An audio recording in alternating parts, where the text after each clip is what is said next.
राधे राधे। जय श्री कृष्णा, जय सीताराम।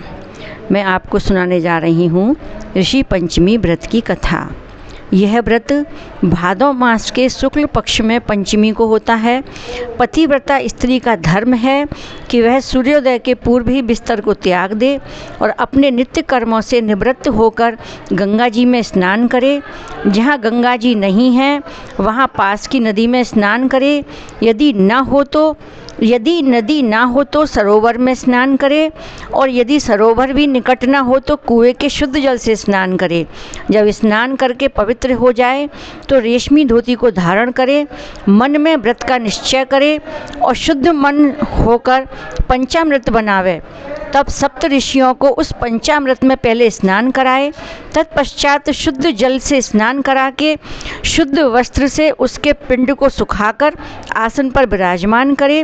तत्पश्चात सप्त ऋषियों के निमित्त चंदन, अगर, कपूर आदि की गंध देवे।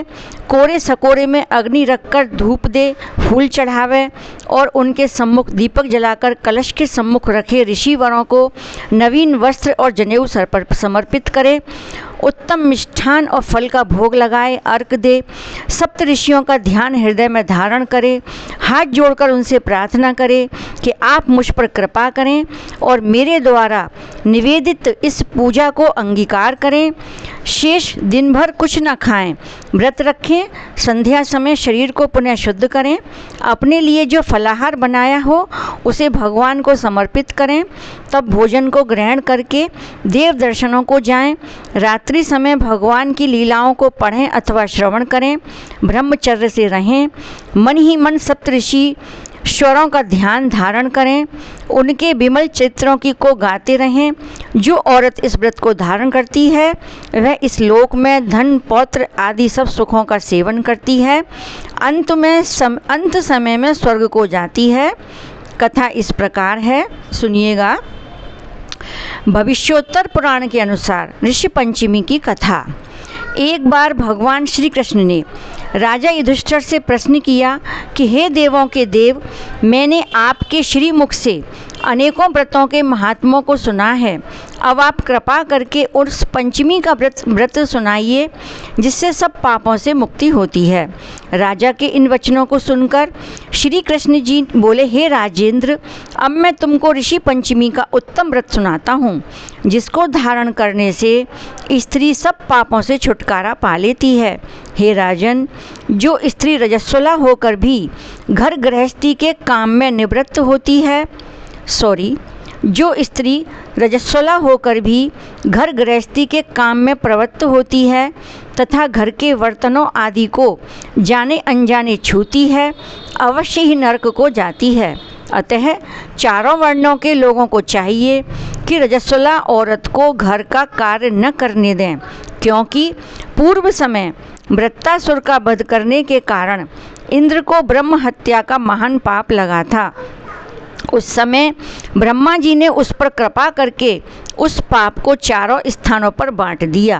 पहला अग्नि की ज्वाला में, दूसरा नदियों के बरसाती जल में, तीसरा पर्वतों में और चौथा स्त्री के रज में विभाजित करके उस पाप की शुद्धि कर दी। इसी पाप के प्रभाव के कारण रजस्वला स्त्री पहले दिन चांडालनी, दूसरे दिन ब्रह्मचारिणी, तीसरे दिन धोबिन के समान रहती है, चौथे दिन शुद्ध हो जाती है। रजस्वला धर्म में जाने या अनजाने उससे जो भी पाप हो जाते हैं उसकी शुद्धि के लिए ही हर स्त्री को ऋषि पंचमी व्रत उत्तम है। यह व्रत समान रूप से चारों वर्ण की स्त्रियों को करना आवश्यक है। इसी प्रसंग में एक प्राचीन कथा का वर्णन है। सतयुग में विदर्भ नगरी में शयनचित नामक एक राजा हुए थे। वे प्रजा का पुत्रव्रत पालन करते थे। उनके समस्त आचरण ऋषियों के समान थे। उन्हीं के राज्य में वेदों का पाठ करने वाला और समस्त जीवों के प्रति उपकारी मनोवृत्ति रखने वाले सुमित्र नामक एक कृषक ब्राह्मण की स्त्री जयश्री अत्यंत पतिव्रता थी। उस विप्र के यहाँ अनेक नौकर चाकर भी सेवारत थे। एक समय वर्षा ऋतु में जब उसकी स्त्री खेती के कामों में लगी हुई थी तो वह रजस्वला हो गई। हे राजन, उसे अपने रजस्वला होने का पता भी नहीं लगा, किंतु फिर भी वह घर वार के काम काज करती रही। उसने घर गृहस्थी के बर्तन आदि सभी को अपने हाथों से छू लिया। कुछ समय पश्चात वे दोनों स्त्री पुरुष अपनी अपनी आयु भोग के मृत्यु को प्राप्त हुए। जयश्री अपने ऋतु दोष के कारण कुतिया और पति सुमित्र को रजस्वला स्त्री के संपर्क में आने के कारण बैल की योनि मिली, क्योंकि ऋतु दोष के अतिरिक्त इन दोनों का और कोई अपराध नहीं था। उन दोनों को अपने पूर्व जन्म की भी याद रही। वे दोनों कुतिया और बैल के रूप में उसी नगर में अपने ही पुत्र सुचित्र के यहाँ रहने लगे। धर्मात्मा सुचित्र अपने अतिथियों का पूर्ण सत्कार किया करता था। अपने पिता के श्राद्ध के दिन उसने अपने घर ब्राह्मणों को जिमाने के लिए नाना प्रकार के भोजन बनवाए।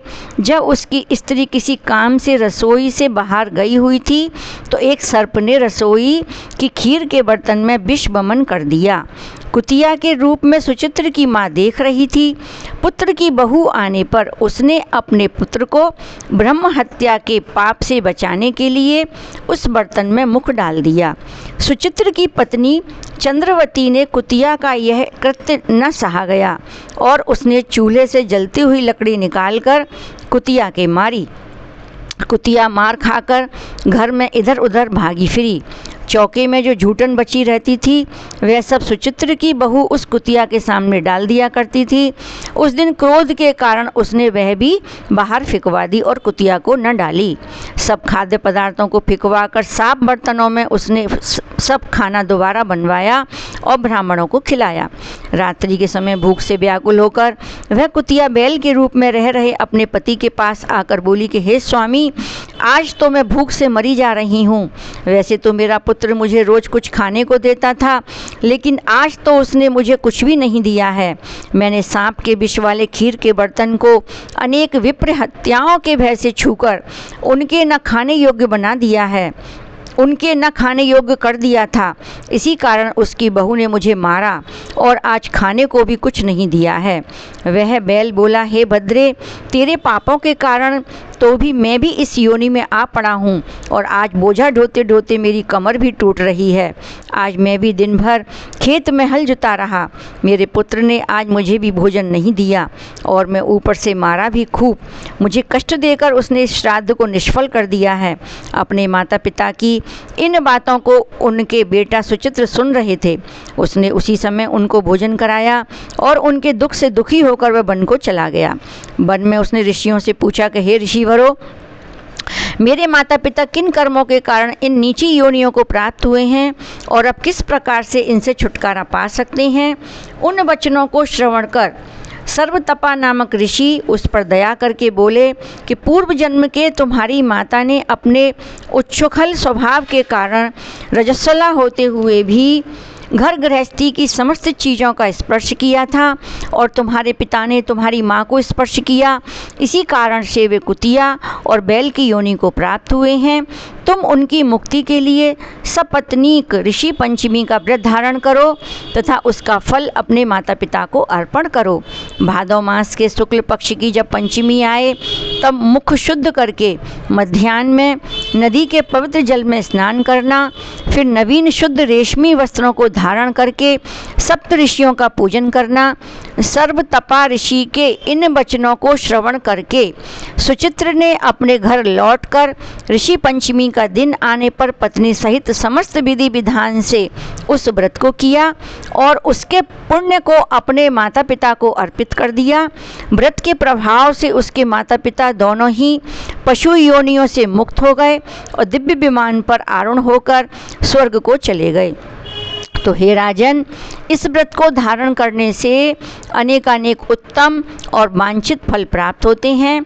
समस्त तीर्थ यात्राओं तथा सब व्रतों और दानों से जितने भी फल प्राप्त हो सकते हैं वे सब केवल इस ऋषि पंचमी के व्रत से ही प्राप्त हो जाया करते हैं। जो स्त्री इसे श्रद्धापूर्वक धारण करती है वह समस्त सांसारिक सुखों को पाती है। यह व्रत समस्त ऐश्वर्यों को देने वाला है और स्त्रियों के समस्त पापों का नाश करने वाला है, इसमें संशय नहीं है। इस व्रत कथा को पढ़ने तथा सुनने वाले भी सब पापों से छुटकारा प्राप्त कर सुखों की प्राप्ति करते हैं। बोलिए सप्तऋषि भगवान की जय।